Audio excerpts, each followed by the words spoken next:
You are now tuned in to the Jmack Experience Podcast. All right, we're back, and we got a very, very special guest on the show today. I want to give you a round of applause. Thank you so much for joining us. How are you feeling today? Feeling good, man. Thank you for having me.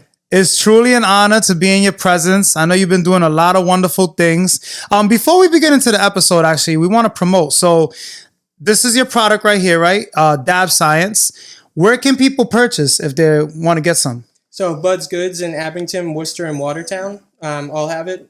Turning Leaf also has it in Northampton. Nice. And then you also have your own, this is your own set of vapes, more or less, right? Yep. And how long you been doing these for? That'll be a new product. They'll be launching in New Jersey first, and then we'll have it launching in mass following that. Amazing. So you're giving us the first dibs, the first exclusives right now. Yep. This is fire. How many flavors? I know we got 4 flavors here. So this is mango trees, white truffle. The other one on the table, I can't see it. And this was sour diesel, you said? Yeah, sour diesel face. That sour was, diesel we face. actually won a competition with that one. Oh, they all taste fucking delicious, I bet. But I tried the sour diesel. It's phenomenal. This is amazing. I can't wait to get into all this wonderful stuff. How was the drive over here? Where are you traveling from? It wasn't bad at all. I actually live in Cranston. All right, there. So it was meant to be. Yeah. 100%. I like it. I like it. Well, Noah's here from Dab Science, the Jmack Experience Podcast, episode 133. We're going to get into the intro real quick, and we'll be right back. Welcome to the Jmack Experience Podcast. This show is for motivational purposes only. However, we will not be politically correct, but our goal is to inspire those who listen and watch the show. Thanks for tuning in. Please be sure to follow us at the Jmack Experience Podcast and email us if you would like to be a guest on our platform at the Jmack Experience Podcast at gmail.com. Peace. Once again, it's truly an honor. Thank you so much for coming through. And shout outs to Bobby Nugs for making the connection as well. So, before we get into everything you're doing now, I want to just start from the very beginning. For those out there who are not familiar with who you are, what's your name and where are you from exactly? I'm Noel Barry. I'm originally from Massachusetts. Nice. Bellingham. And initially went into the biotech industry when I came out of initially going into college.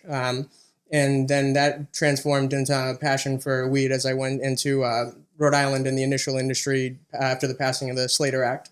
Gotcha. So before you get to like college and stuff like that, basically when I say the very beginning, I just want to know more or less, like, are you from like a big family? You got any siblings, single parent household? Like, what was life growing up in Massachusetts, more or less? Normal suburbia kind of thing. Like, definitely not eventful in that sense. Played hockey. Yeah. Went to high school there. So is it safe to say before you got into all the wonderful things you're doing now, did you have dreams of maybe playing hockey in a major league? No, I ended up stopping playing hockey before the end of high school. Got you. Okay. So that was pretty much just like a hobby, more or less, right? I played for like 14 years, so I played for like my whole life and stuff. So it was definitely if I had to pick a sport, that's definitely a sport. Nice. I would say I like the best. I'm not gonna lie, I'm a hockey fan as well. That's why this is pretty interesting. Usually, where I'm from, you got basketball, boxing, rappers. So like that's pretty dope. I tried skating a few times, but it wasn't really my thing. Yeah. All right, so then you just did it more or less. You did the sports thing, but like when you go to college, right? I actually only went to college for like 2 seconds. Only 2 seconds? I dropped out when I got a job. I initially started working at Genzyme. It was a big biotech company. Okay, that's how it started. Okay, so, cool. Yeah, I started to go for biotech and then dropped out when I ended up getting that job. And essentially worked in the industry for a little under a decade, working my way up essentially from the initial position through all the different departments. So when you got that job, more or less, were you always into science from the very beginning? No, not really. No? Honestly, had essentially like the same high school upbringing in terms of exploring and experimenting with drugs that I think most kids do. Absolutely. So there was that level of interest in it there, but it didn't really transform into a more commercial interest in it until I was doing actual production of the biopharmaceuticals for a duration of time. Okay, gotcha. So this is before, the cannabis and stuff like that, right? This is like just doing the field of a career, more or less, correct? Yeah. So what did you learn from them? Like, that led to what you're doing? Because it all links if you think about it, right? Eventually. Yeah, essentially like CGMP practices, like doing everything procedurally and like having a good production background in the sense of knowing what works and what doesn't in terms of efficiency and cost effectiveness. Right. Okay, I like that. So now And standard operating procedures as well, like as that's been more made its way into the cannabis industry and it's become a lot more formal as time has went. right, because this is before weed was legal, correct? Yeah, well, this is before weed was legal. I initially moved to Rhode Island for the Slater Act to pursue that. Gotcha. They greenlit the caregiver program, and then the initial dispensaries there were working with people who were caregivers, and you were able to essentially like bring product in, produce product. Yeah. So that was the initial push of it. Gotcha. So now you said you moved to Providence because of the Slater Act, correct? More like Rhode Island. Yeah, to become a caregiver. And initially, like I worked with RIPAC was the organization. They worked with a lot of cancer patients. Yeah. So I worked with end-of-life cancer patients for a duration of time. How did you like Rhode Island when you got here? It was good. Like it's home now. Yeah. So I think any type of drive is too far now. Absolutely. Say like any normal Rhode Islander now, like any drive is too far. Yeah, because we're like 10, 15 minutes here, 10 minutes there, right? Yep. So, all right. So you came literally from suburbia. You know, this is more like city life. You think about it, right? We got Providence, which is like Manhattan, if you per se. But like when you come out here now, are you still working for that same company or you left the company? I haven't been in biotech for quite a while. I ended up leaving biotech to pursue this as a career. Okay, got you. So what like something had like I feel like somebody might have inspired it or maybe like certain spark that came to you like, you know what, I'm done with this and I want to move on to this. Like what was it? That's what I'm trying to get to. There was some of the initial guys. One of them was Naughty, and then there was Brett Maverick, and there was a couple different guys posting on YouTube at the time and stuff. So that was the initial thing. Like I just saw that and I was like, I want to do that. Like then after the initial interest that I had in actually starting to produce the product, and developing the craft more and more and realizing like how much better they can actually go as the technology progressed and everything. Yeah. It just became like a following your dream type thing. And, yeah. I knew that I wouldn't be able to go to sleep right at night if I didn't go take a crack at it. So you literally like, because you know how people sometimes they say like, if you don't follow your dream, you're going to make someone else rich, right? And you're going to be miserable for the rest of your life. Yeah. And you took that chance, right? Yeah. So what year was this more or less? I think that was back in, I want to say somewhere around 2012. Oh, this is the beginning. Okay. Yeah, very, very beginning. Gotcha. Okay. So now you get over here. Do you have family out here or not really? Like, do you know? No. You just came on your own like that? Yes. That's amazing. I had a couple friends here. Yeah. So it ended up just, and got in a house. I got a house over in Madison. That's awesome. Okay. So now what did you end up like? How did you take those initial steps? That's what I'm trying to get to. Cause you know, it's easy to dream, right? But like, how do you put it into motion is where I want to get, you know, so the whole in and out. The initial aspect of it definitely was bred from the underground aspect to it. So like there was a transition from black market, I think that everybody's made that's in this industry for the most part. Right. So combined with the fact that like I had industry connections from my work in Rhode Island. Then it was just basically, I ended up going to work for NEA initially, Northeast Alternatives. Okay. And I got introduced through a mutual friend that I had met on the Rhode Island market. Got you. So I'm pretty sure, like, because you look like you're always researching. Were you like at this time, like always constantly researching, trying to see what's out there? How you're going to put this plan together? Am I correct? Yeah, I've always been an autodidact and self-taught with everything that I've done. So I have an obsession with kind of figuring out how things work. Got you. Especially if I have an interest in it. I kind of need to understand what I don't know. How did you figure out, like, you know, the like plant extraction, oil refinement, like, did you learn some of that from your previous experience with the biotech industry or not really? Not so much, really. It's mainly just like an absolute obsession and a lot of really cool people that I've met along the way that have taught me their knowledge of the craft and everything. Gotcha. Okay. So now, what gaps did you see like from the very beginning in the concentrate and infusion space that others were kind of ignoring and you felt like maybe I can, you know, come up with these wonderful products? Like a quality-driven approach, like having like an actual quality metric of what is an acceptable and unacceptable product to release to the public. And then an approach with edibles more on a pharmaceutical approach to it with like pharmacokinetics in mind. Right. And so like not just the weed in the product. So like combining other things in there that other industries use in their products to be able to break down the product better, make it more bioavailable and more effective. Yeah, I'm pretty sure that we'll probably be here all day if you really give us the ins and outs. But like, you've garnered like all these different kinds of strands and stuff like that. Like, what's the process? What I'm trying to get to, like when you're putting this together, like let's just say the vape, right? How long does it take from start to finish? Is what I'm, the whole process, like more or less. So depending on what's actually in the vape, like there'll be a range of vapes available. These vapes are made with distillate. Some of the vapes will be made with live resin. Yeah. You can also have solventless vapes as well, but it really comes down to what you're putting into the vape in terms of your approach to actually producing it. Okay, I like it. Now, why the name Dab Science? When did you come up with this name and the brand, more or less? So it actually started as Dab Science 101 on Twitter. So I posted like little snippets and videos of the initial like open blasting at the time. Yeah. A lot of the different things that were inspired by other people also starting to post the videos of just like kind of how to do this properly. Yeah. And then also posting the pictures of the work. So there was an initial era where a lot of oil producers would post up their work online and like the comments aspect to it. So you kind of like gauge where you're at in comparison to other people. Kind of farming for the likes before really Instagram influencers are even a thing for the most part. Yeah. So what I'm getting to too is like 2012. How long before you create Dab Science, like the brand and everything overall? So it initially started as that on like even in the Rhode Island market, like DS710 was the tag that I'd put on things for Dab Science oil. All right. There was also the interesting connection that Diamonds Titanium is the 7th row down and 10th element over on the periodic table. Yeah. So there was that connection there. The DS, like the Breaking Bad logo, actually follows with my brand almost perfectly. You see what I'm doing here? I knew there was a meaning behind it. I'm like, let me get the exact meaning. It was Dab Science 101 though. It was like the whole aspect of like trying to school people in how to properly make the product, so it's not golden model paint that makes you cough. Yeah, that's so cool. I like it. So now, how important is terpene preservation in your process, and like how do you approach basically like between the flavor and the effect? Like, what's your approach to it? Because it does have a great flavor and it doesn't taste. I was telling you before we started, like sometimes when I buy certain vapes, even from the dispensary, like it tastes like pure battery. You know what I mean? Yeah, like a lot of the botanical terpene profiles, like they've come a long way. Like shout out to Abstracts, like they're really pushing the limits on what botanical profiles can be.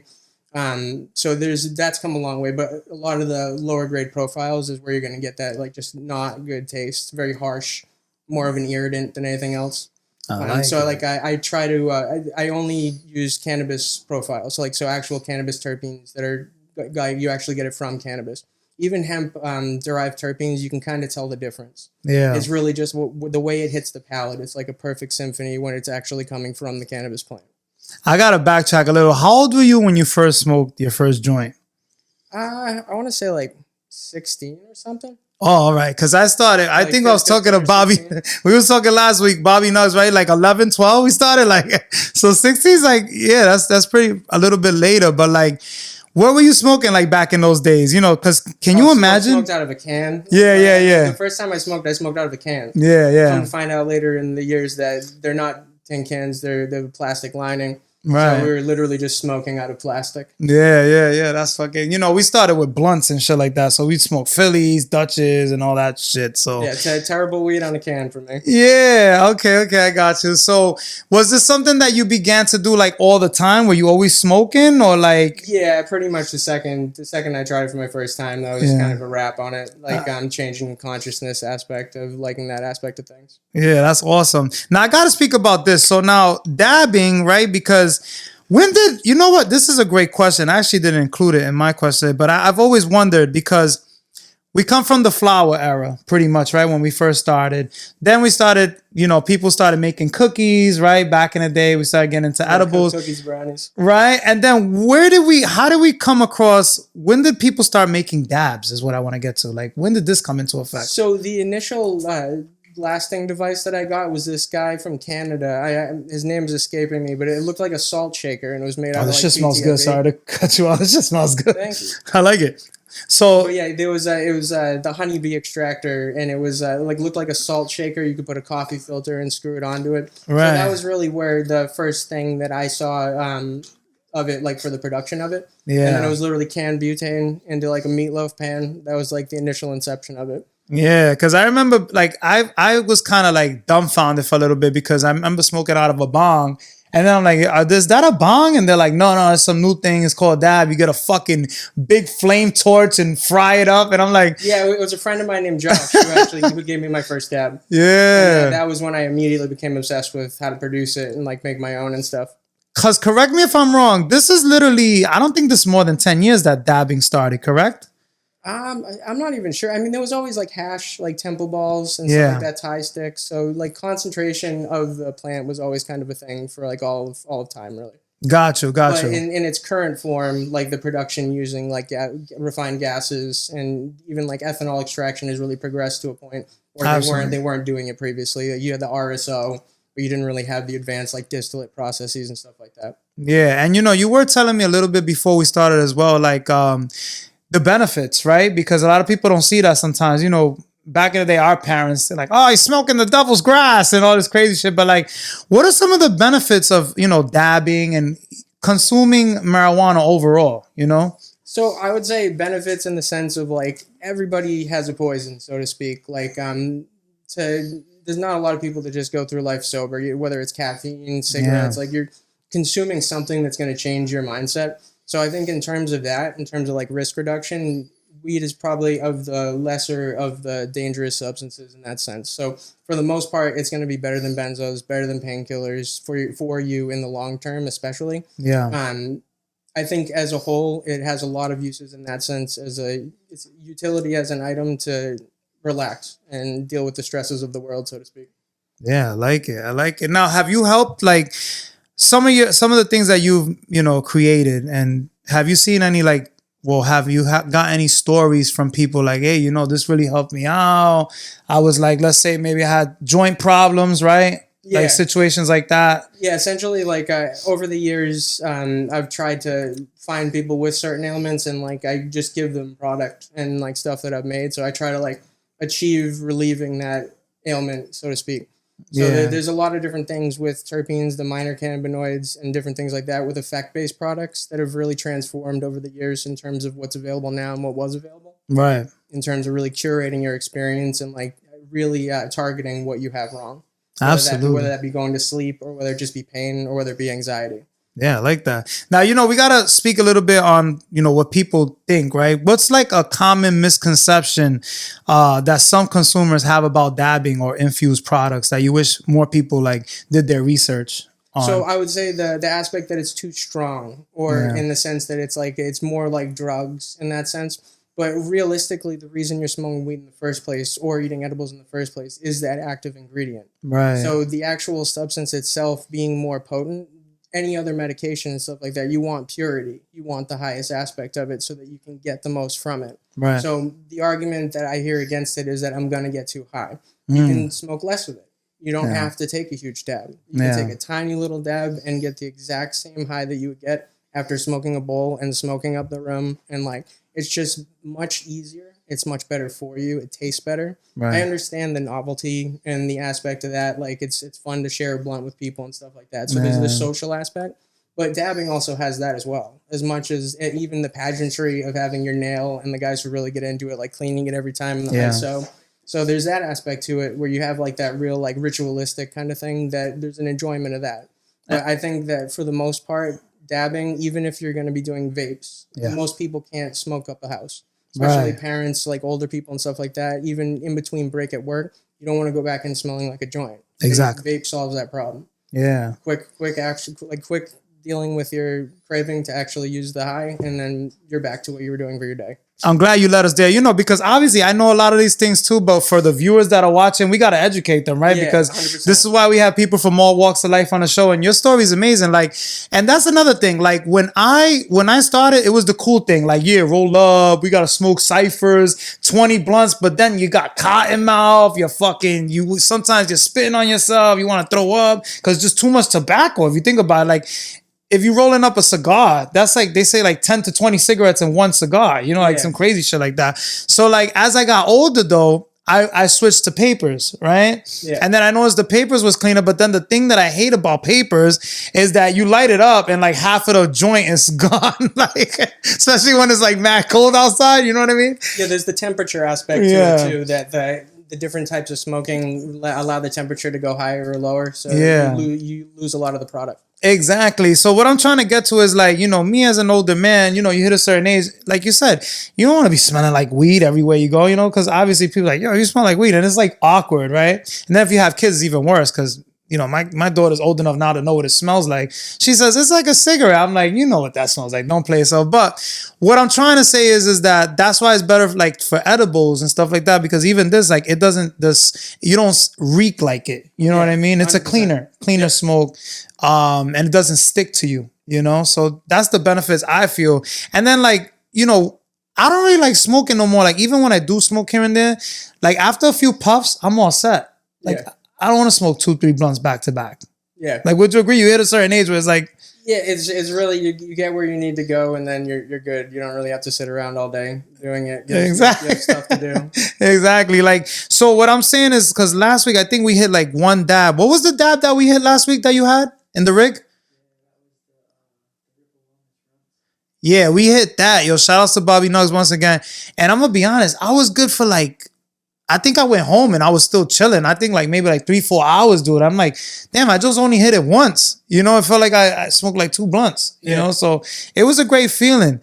So now, you know, you said these are launching soon. We got to promote what you got going on as well, right? Do you have your own website and stuff like that? Are you working with like dispensaries? Like, what are you doing right now? So dabsciencellc.com is the website, and Instagram is at dabscience extractions. I like it. So you have all these products are there. They can purchase on there? No. So in dispensaries, Bud's Goods is the place that has it right now. Okay. Got you. Now you planning to work with like, cause you did come here when the Slater Act, right, happened. Are you planning to work with other dispensaries like maybe Slater, Mother Earth? Yeah. Like Rhode Island is definitely on the roadmap for wanting to come to Rhode Island and get the products here as well. I think New Jersey is the emerging market right now. That is where we're merging out into there for. Absolutely. So what are some of like the biggest regulatory hurdles that you faced as a founder, like, and how do you adapt, you know, to create these things? So working within the regulatory framework of the actual industries that you're operating in, so like the CCC for Massachusetts and the CRC for New Jersey, is really where you have to operate like a brand like me. I'm essentially like an ancillary account, so like it's like cannabis adjacent, so to speak. Right. So like it works with a lot of licensing. So like learning about IP law, trademark law is super important for any brand getting into it. Yeah, it's a whole lot of ins and outs, right, behind the scenes. Like it's some of the most complicated law. Yeah, and you want to pay well for the attorney to get it all done.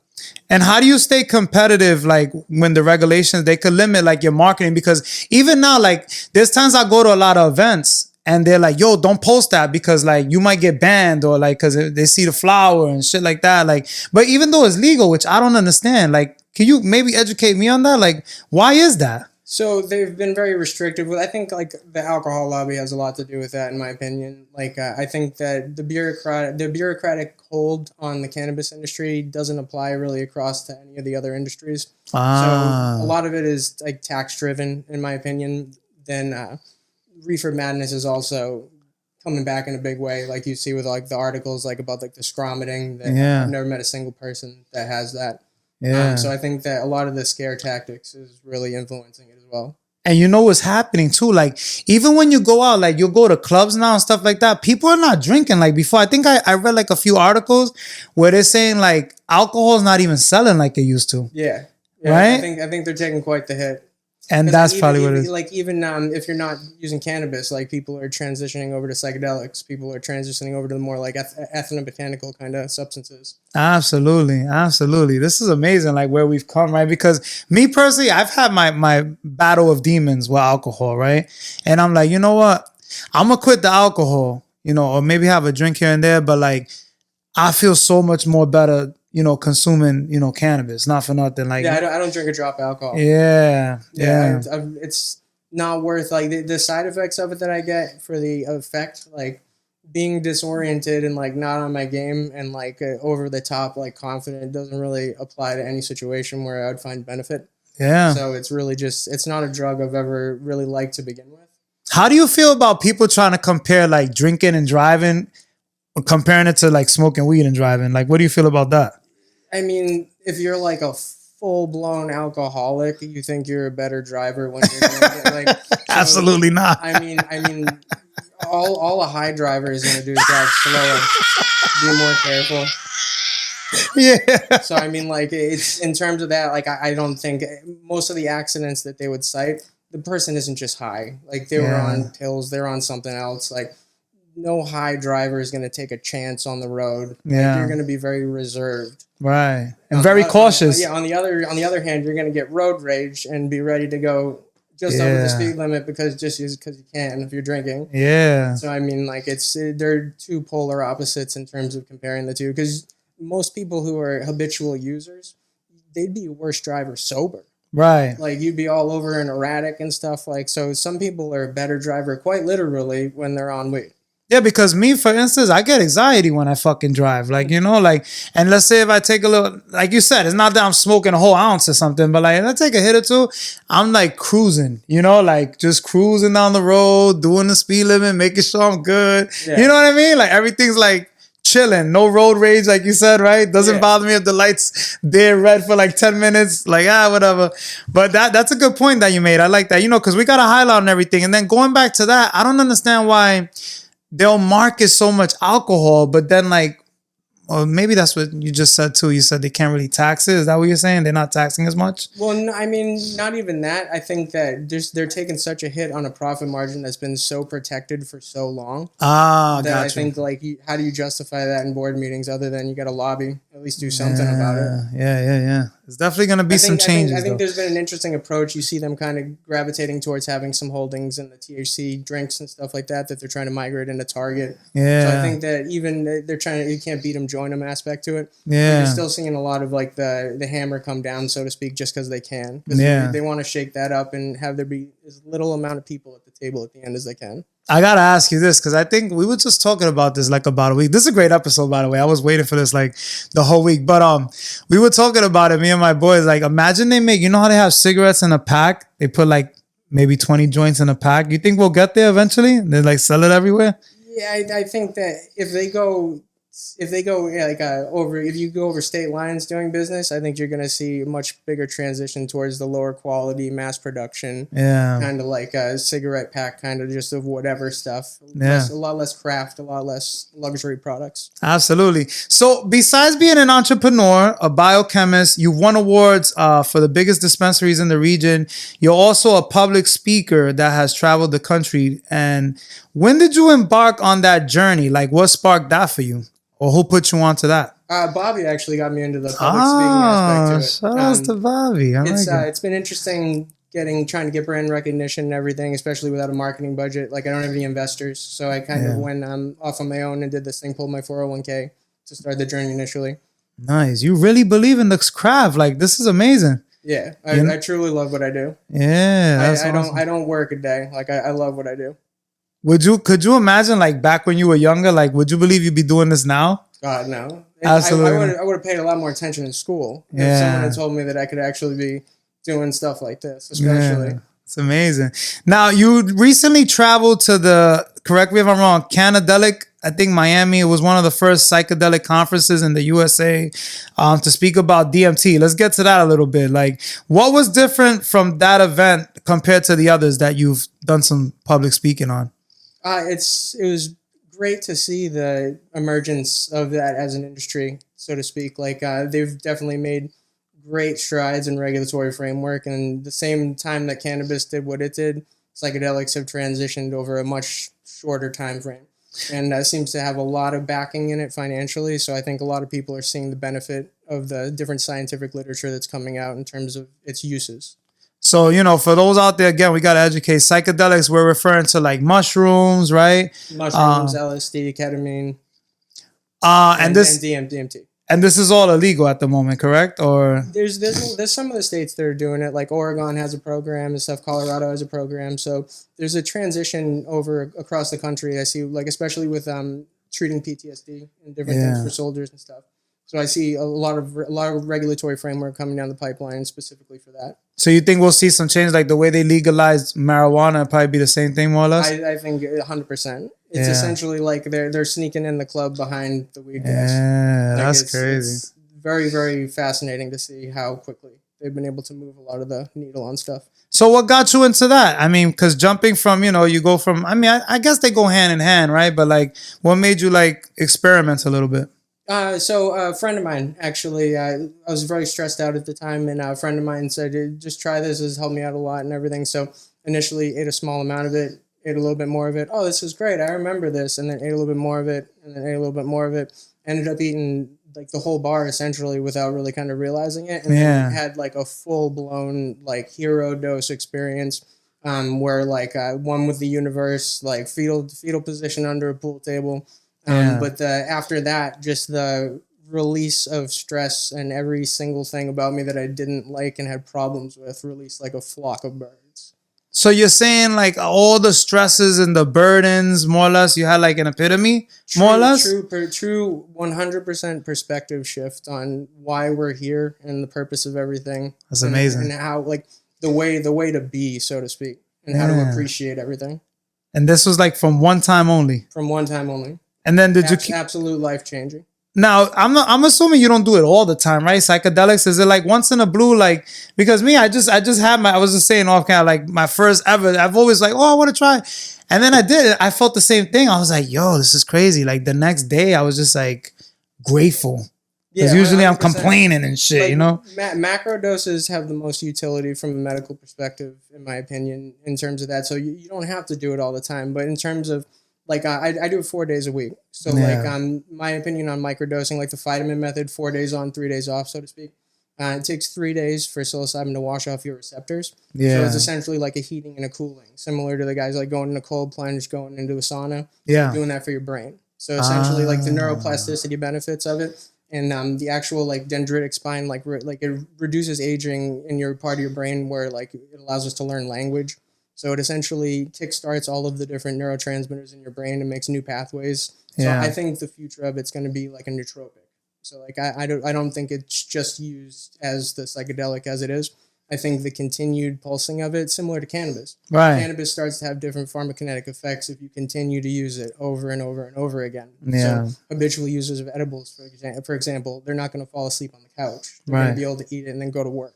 Right. So to that same aspect, the continued use of psilocybin, in my opinion, is going to show a lot of there's a lot of funding behind a daily drug that has psilocybin in it as use. But it's been life changing in that aspect, and that kind of spun off into a psychonaut kind of interest in terms of all of them and their utility. Yeah, because speaking of psychedelics, and I definitely wanted to touch on this because I only spoke about it, and shout outs to Mike from Scout Masters, but like he told me that he went to like another country. He went to like Peru or something like that, and then he had like this crazy experience, but like when he got back, like it just changed his whole way of thinking of life. Ayahuasca. Yeah. So is that like similar, you feel, to psychedelics, or a little bit different? So ayahuasca is DMT and then a monoamine oxidase inhibitor. Yeah. So like a capnuvine is used, like so tetrahydroharmaline and harmaline are two of the compounds in it. So that essentially keeps you in the DMT state for a lot longer. Yeah. DMT is broken down very rapidly. So that's why the effect is kind of blasted there and then taken back. So the ayahuasca trip allows you to stay in that headspace for a longer period of time and experience that space. I like it. What do you think overall, from where we started, right? They had the Slater Act and all that stuff. Where are we at right now in the current space of the cannabis industry? Like, for those who don't know. I think like it's being heavily adopted across the board, even in places that it wasn't. I think a big part of it is like the tax benefits of it for the different municipalities. But I think also like job creation aspect to it and stuff. So, but you're also seeing the push now for reversing it. Like in Massachusetts, for example, like they were fraudulently getting petition signatures so that they could reverse recreational. Right. So they were kind of presenting it to people like, get fentanyl off the streets. But realistically, what people were signing was to reverse recreational. So after the states had all these people putting in millions and millions and millions of dollars in an already struggling industry, now they're throwing that ball in the air. So, I mean, could see some of that, but I think there's going to be pushback inherently. Yeah. Like you've seen with the hemp industry, there was immediate pushback with that, with them saying we're going to ban this. They're going to destroy an entire industry that people were banking on existing. Yeah. So hopefully that turns into a regulatory framework for everybody. Yeah. You know, it's funny you said when you mentioned the fentanyl thing, because even like where I'm from in New York, they're like, don't buy weed in the streets because it's laced with fentanyl. Like, it's like bullshit, right? More or less. I don't think that's ever happened a single time. Yeah. That's reefer madness stuff. Yeah. What about like, because certain people's too, they have like nowadays, I feel like because there's so much out there, especially when it comes to weed and shit. Like, do you feel like it's better to get well, this is mixed feelings, but they'll say like, certain people, I don't really like the dispensary. I don't like buying weed there. I'd rather buy it from someone that I know that grows it. Like, what are your feelings on that? Does it really matter? I mean, yeah, it definitely matters what you're smoking. Like, in terms of grow methods and everything, one of the benefits of the industry, I would say, is that a little bit stricter adherence on what they're putting into the material. Yeah. So in terms of their testing for heavy metals, they're testing for molds and pesticides. Even with some of the controversy of people that are mess with test results and stuff like that, you at least still have them. Yeah. So in adherence to like, I'm an organic grower, like that can mean a million different things in terms of like, where are they getting their stuff? Like, how do they know it's that? So it's really comes down to at least there's some type of testing when you're going to the dispensary. I think that you're going to see a transition to more luxury and quality strains. I think you already are in terms of strain hunting and people actually producing a product that's very high quality, like the packs you'd see on the street. Yeah. I think the black market has really harnessed that ability to have the cheap product available and the expensive product available. Right. I don't think the cannabis industry has really kind of nailed that down, especially with the price depression that we've been experiencing. And very, then very hard to have a luxury product. So if you can't get luxury prices, how are you going to put the money into producing that product? Absolutely, I hear what you're saying, but me personally, I really don't care. Like we come from the era where like weed is whatever, right? Like it's like it's this, is that. Sometimes I don't even know half the shit. I'll just be like, is it good? All right, just give it to me. Like when it comes to THC levels, though, right? That's something that I kind of never understood.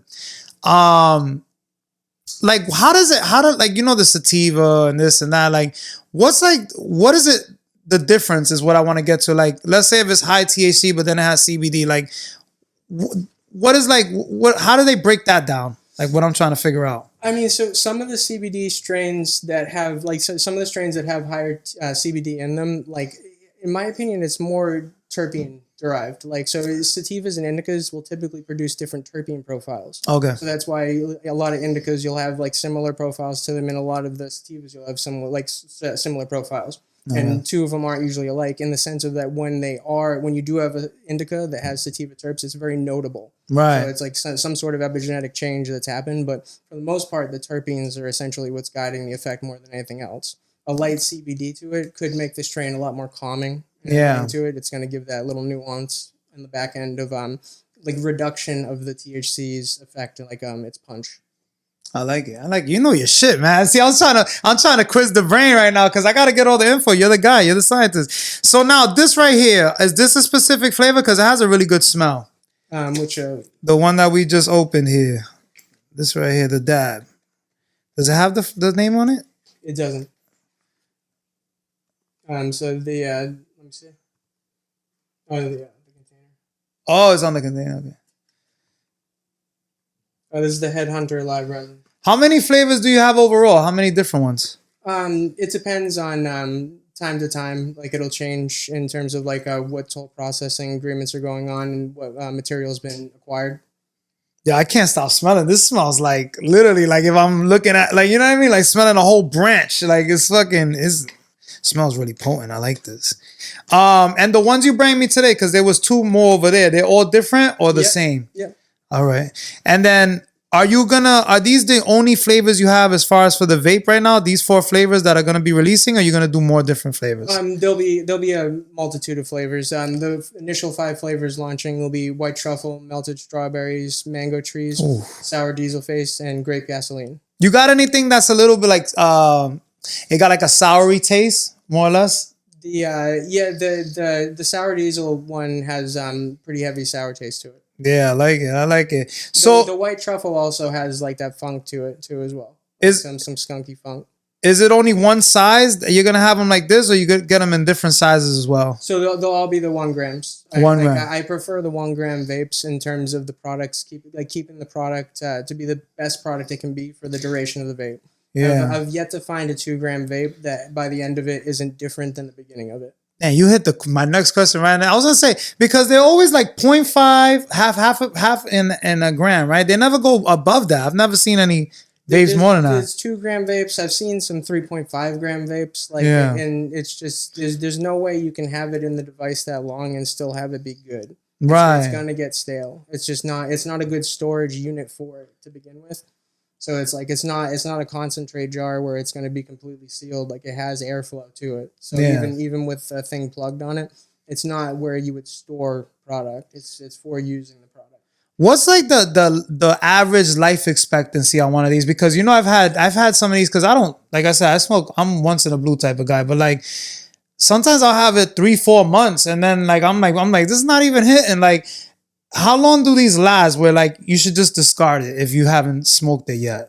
So I mean, like if you've had it for like 5 years or something like that, like it's probably going to be stale. But no matter what, they're still going to be really good to smoke. Like the terpenes will start to lose nuance and stuff, similar to if you left something open, if you left anything open, kind of thing. Yeah. But for the most part, it'll stay good pretty much indefinitely as long as you're not leaving it in a hot car, stuff like that. If you leave it like upright, like so that the actual oil is going to be on the bottom of the atomizer, so it's never going like this and letting the atomizer get dry, or if you don't get it warm and then the atomizer can oversaturate.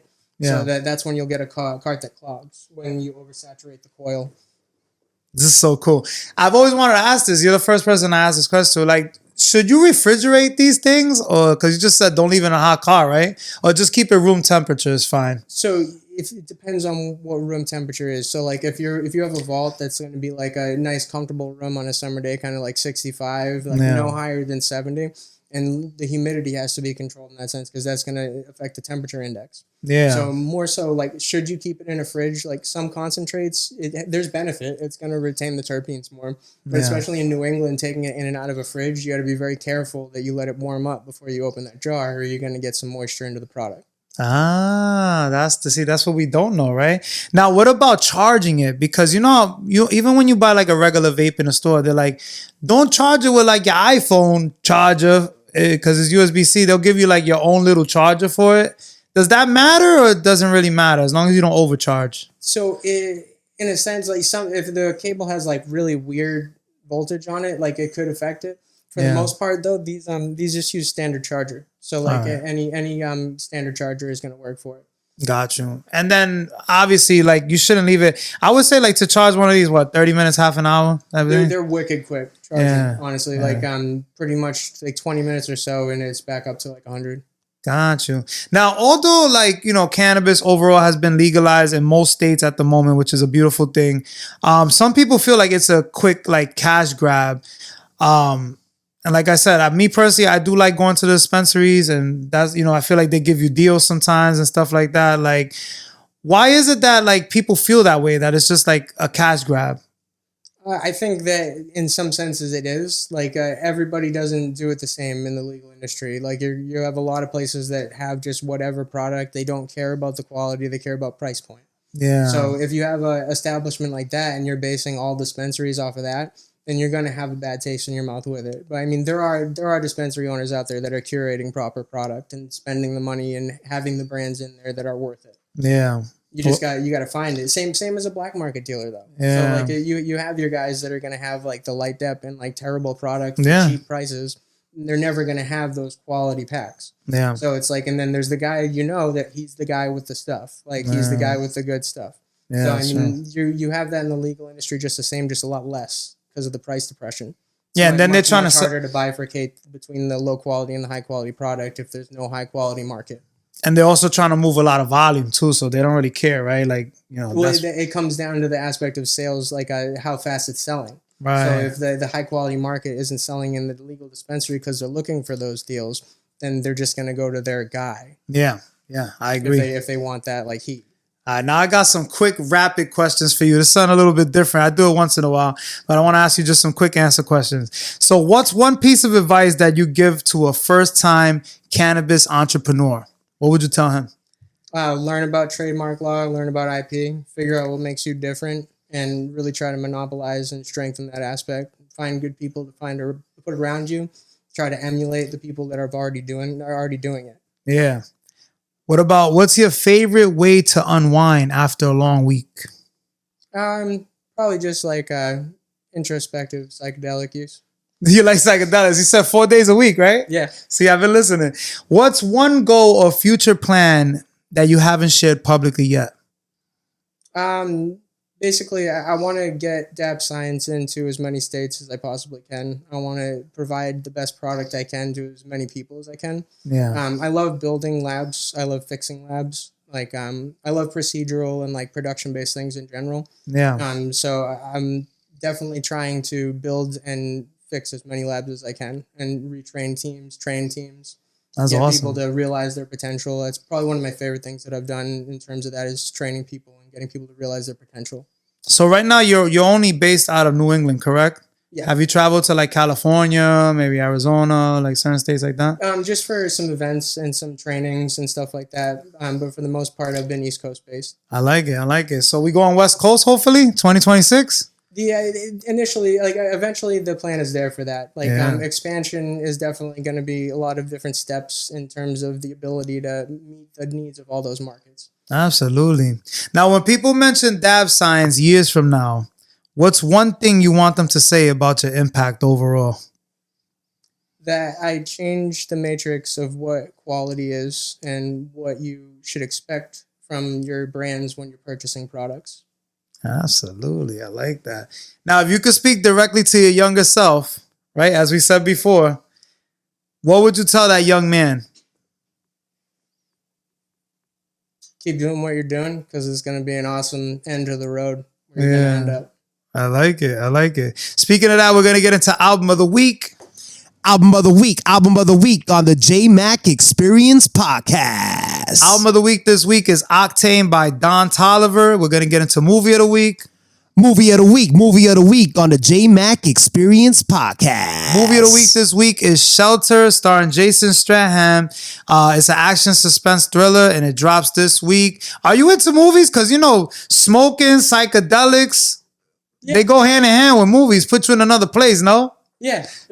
What are some of your favorite movies? I like The Raid. The Raid too. Like I like choreographed, like essentially like violent action movies, like revenge kind of movies and stuff like that. Yeah. Horror movies in general too. Like I think comedies have really fallen off in terms of like you don't really get the Hangovers anymore. You don't really get any like the good comedies that they used to do, like politically incorrect stuff. Yeah. So I'd say like 90s, early 2000s comedies much better in terms of that. Like it's been a very steep decline in what good comedy is lately.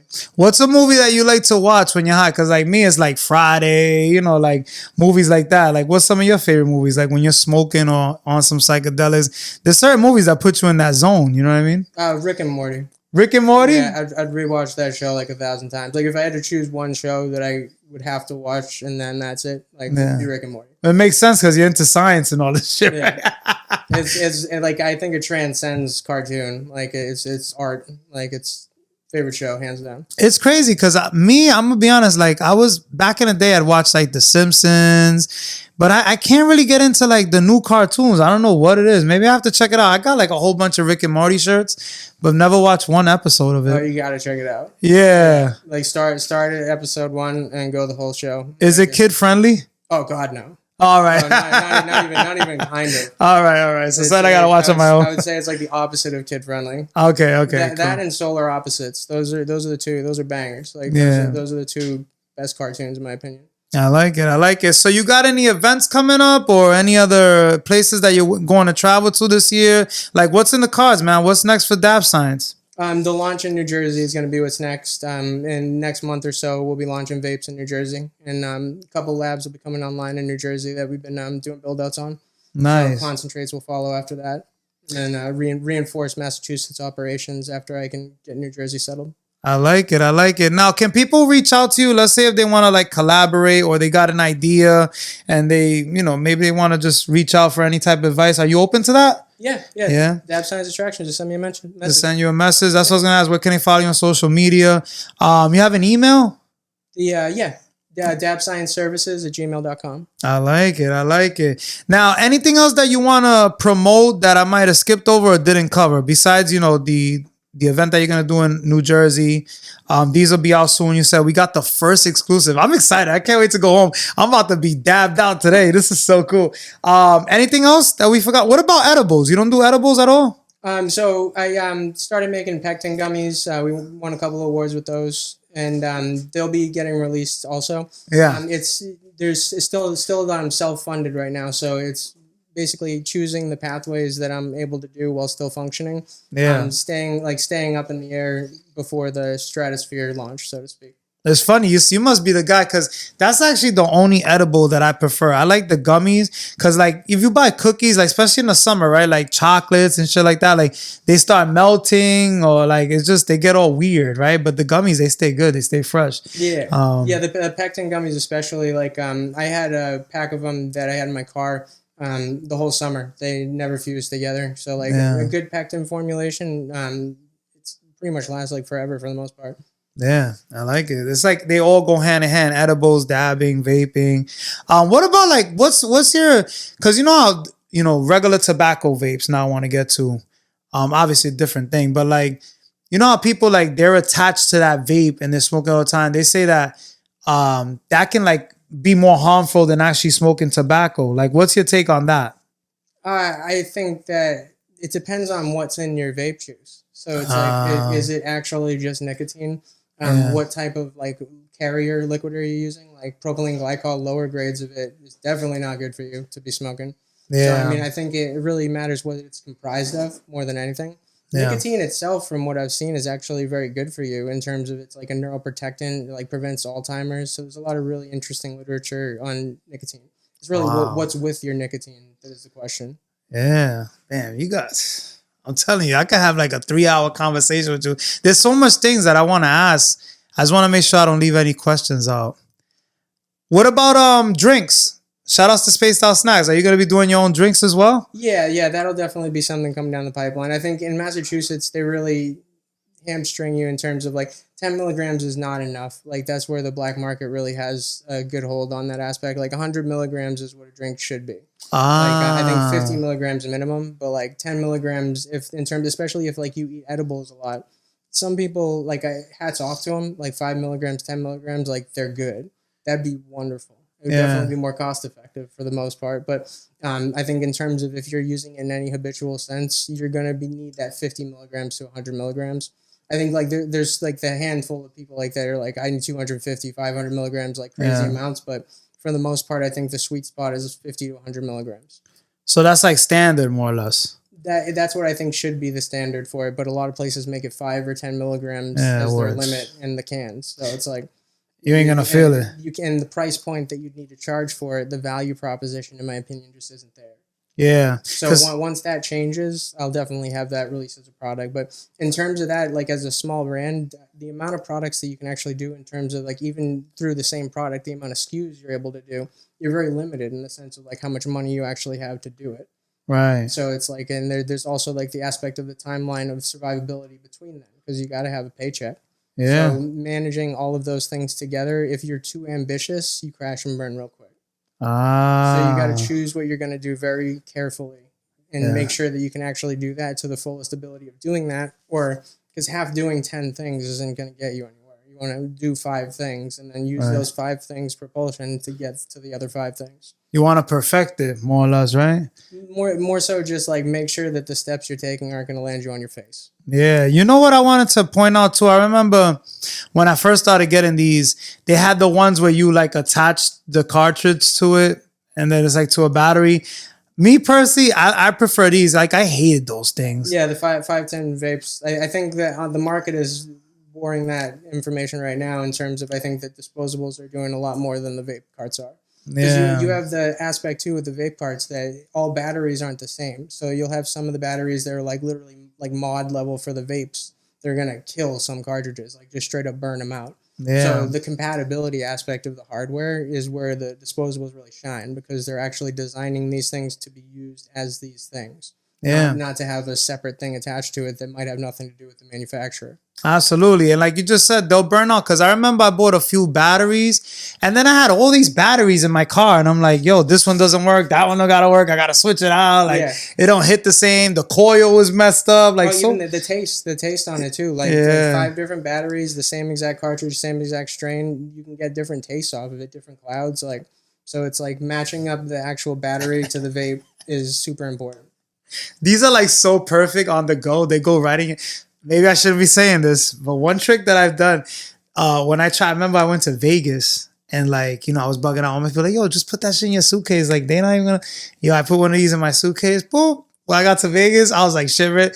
Came through, I was like, oh, I got my vape. Like, I was good, And then the funny thing is, you would think that Vegas has like all this stuff, but on the strip, I ended up buying like this bud from somebody. And come to find out, it was fucking CBD bud. Like, they don't even have shit with THC. And I'm like, yo, they got me. So thank God I have my vape. Even in a cruise, I went on a cruise too, and I had one of these. It's like a lifesaver because everyone's like, yo, nobody has weed. Like, got my vape, right? Like that's why I love that device too, because it's like nice and little, but it's still like wallet, like it packs a punch, but it's like a little tiny thing. Yeah, so that's why I love those ones, and the coilless aspect too. So it's more like taking a dab because it's essentially just like a very small area where it's getting heated to. Yeah, and that's it. It's not touching the whole product, so to speak, and it's not soaked into a coil. Absolutely. Yo, can we agree that all the experiences that you went through got you to where you are today? Oh, 100%. All the good, all the bad, every single one of them. I like it. Any advice out there for those who may be experiencing some difficult situations at the moment, or maybe you're going through some situations that people don't know about? What would you tell them? Perspective is everything. It could always be worse, and there's just having a compass that you're always going to be able to pick yourself up, no matter how low you fall, is an important metric to get through life, in my opinion.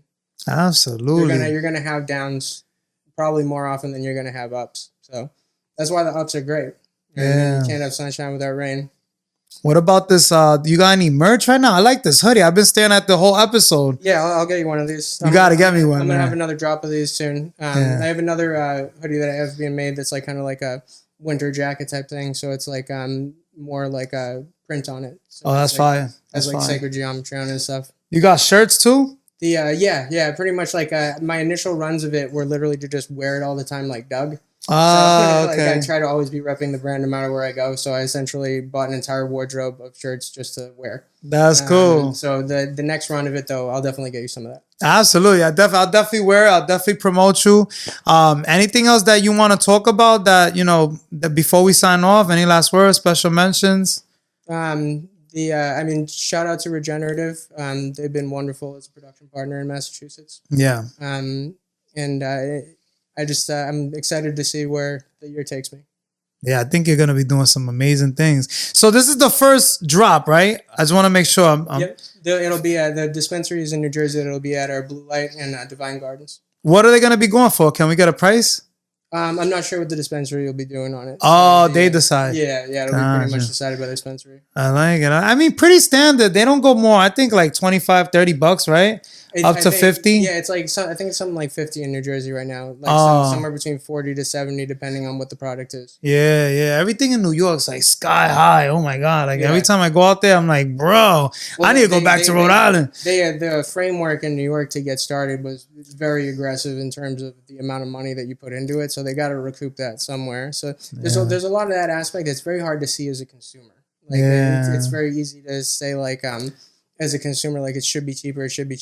Running a cannabis company it's very difficult in this climate in terms of like people always want to get paid more. People always want to grow in that aspect, but like you have down months. It's not like another product where you're going to have like this trajectory where it's always gaining. Sometimes you have ebbs and flows, and your labor budgets, everything else, it stays the same every month. Yeah. So like your costs don't care if you had a bad month. So a lot of people end up falling off because you have that competition with the price depression. So that like you could have 10 clients one month that now just went somewhere else because this guy's willing to undercut you. Yeah. So it's a dog eat dog industry for the most part. Like, and living amongst it, you got to be able to deal with that aspect. So cost effectiveness and like keeping your product costs low while keeping your quality high is really going to be what the future is dictated by. That's who's going to still be here. and a lot of competition. That's what I was gonna say. Like everywhere you go, especially in the city, there's a smoke shop. Yeah. And even though they're not supposed to, but they be having the green and all that. And I'm like, so that takes away from the dispensaries. New York was wild. Yeah. One of the last times I went there, like all the storefronts and stuff. I heard they were getting good with cracking down on them, but yeah, it's amazing to me. Like all the drug dealers are just like, let's get storefronts. Yeah, it'll be fine. We'll pretend we're dispensaries. Yeah. And like, it's amazing to me that it didn't happen before then. But like, hats off to the drug dealers in New York. Right, whatever. Very inventive thinking. It's the land of the hustle. You know what I mean? That's what it is in New 100%. York. Like you gotta respect the hustle, right? Like they generated money for quite a while. Oh, they did. The bus that they had, just go in the back room and just bring like packs to them and stuff. Oh, it's crazy. Would just, like, sell all Cali stuff. It was nuts. Yeah, like you'll see some of the raids, like, cause I'm always keeping up with the news stuff, especially in the city since I'm not there. But like they'll have garbage bags, bro, of just like bud, like a whole bud. I'm like, yo, this is fucking wild. You know what I mean? Like it's a whole nother animal. But at least out here they got in more control. I feel out here, like we got the dispensaries and that's it. Yeah. Or your people that Yeah. But man, this was really amazing. Oh, the flavors once again. We got to get the flavors. Mango trees, white truffle. Melted strawberries, sour diesel face, and grape gasoline. That's what you got for now? Yep. Those will be the initial launch flavors. You got some more in the works maybe that you're thinking of doing? Or I'll be essentially releasing all sorts of different ones. There's going to be a lot of like collaborations like in exotics and stuff like that I'll do like runs of stuff. I like it. I got to drop a bomb on it, man. Yo, man, this was truly an honor. Thanks for having me, man. This was a blast. Absolutely. I had to make sure I did my research for this one because, like I said, I've kind of lost touch. Like, I'm one of them guys, like, I don't really do... If you tell me it's good, I'll just try it out. I'm not going to, like, look it up and Google it. And, like, I'll take your word for it, like...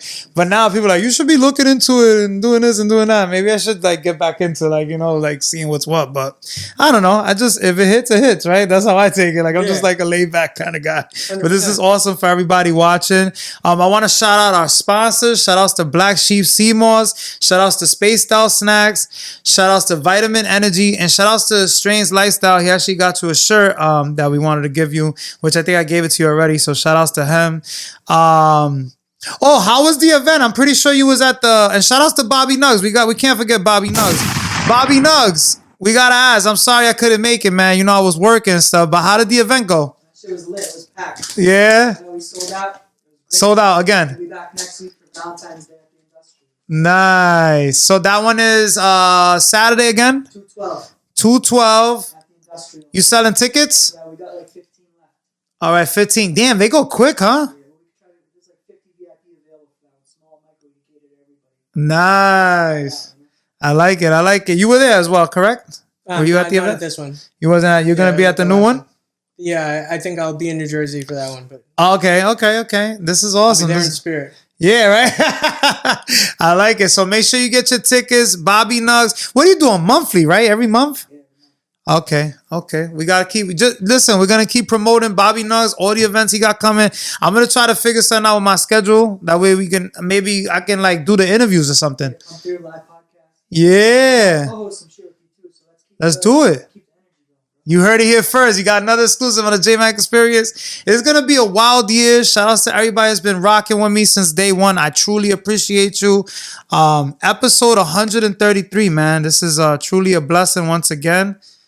Dab Science, Bobby Nugs. Shout outs to Conversation Studio. You already know what it is. We're signing out. Thanks for coming on the Jmack Experience Podcast. Be sure to come on for another episode every single week. Until next time, peace. Yo, if y'all want to submit your music, right? Make sure you submit your music to the JMackExperiencePodcast@gmail.com. We're going to do something different this year. Submit your music.